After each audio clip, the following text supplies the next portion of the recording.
در ناحیه وسیع دهه زردالوباغ مکانی زردالو گردید.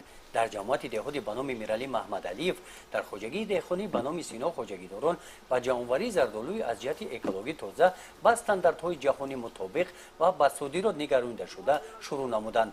این نوع زردالو مخصوص بوده آن را غولینگی هم نام میبرند. از جهت رنگ، حجم، شکل و مزه‌اش از نمودهای دیگری زردالو به کلی فرق دارد. نهالهایش از ناحیه اصفهان آورده شده در دهه زردالوباغ پرورش یافته انا همین طور به ثمر رسیدند. امسال در زردالوباغ حالت میراثی زمین بهتر کرده شده. با جلب متخصصان ناحیه اصفهان با استفاده اصولهای اینتنسیوی استحصالات کشاورزی باغکاران با چنین نتیجه های خوب نائل گردیدند.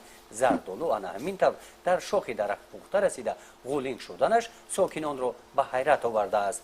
6 گکتار زمین است و ما سال 2010 از ناحیه اصفهان زیاده از 2000 بیخ نهالی زردالو رو به اینجا آوردیم و شیناندیم.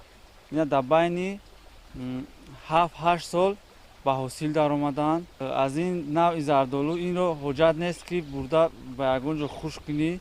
این در همون نوده های زردالو خودش خشک می شود و از همون وقتی که تیار می شود خشک می شود از همون نوده های زردالو میچینیم و قطعه میگیریم و محصولات تیار است. در این خواجگی 4 نفر ساکنان دهه با کار دائمی جلب گردیده حاصل رسیده را سری وقت جمع‌آوری می‌نمایند. این نوع غولینگ به استفاده نوری‌های شیمیایی از گرمی آفتاب غذا گرفته خشک می‌شود. ده‌ها تن زردالوی خشک از جهت اکولوژی تازه از این باغ جمع‌آوری کرده شده به صادرات برآورده می‌شود. انا همین طور این باغ را که عائله شاکرов بنیاد نمودند با این گونه زردالو دهه زردالوباغ را در ناحیه و بیرون از آن آوازه‌دار کرد. از این نوع زردالوهای ما دیدیم که حاصلش خوب است و اقلیم اینجا مطابق است. چنین سهامداران همین ناحیه باغداران آمدند و طوری پیوند گرفته بردند و آنها هم نیت دارند که تجربه کنند در باغ‌هایشان. در این باغ بغیر از زردالو دیگر درختان میوه‌دهنده از قبیل بادام، چرمه، سیب، نوک، انجیر، نوع‌های گوناگون انگور پرورش کرده میشوند. خواجگیداران میگویند که نظر به سال گذشته حاصل درختان 1 مرتبه زیاد است.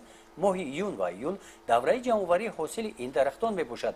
قسم زیادی حاصل باغ را خواجگیداران به ساکنان دهه زردالوباغ تقسیم نموده آنها برای ذخیره زمستان برای خودشان همه روزه صدها دانه قوطی‌های شربت تیار مینمایند. گزارش خواجه نظری خدای نظر زغروف از ناحیه واسه برای برنامه اطلاعاتی نوید.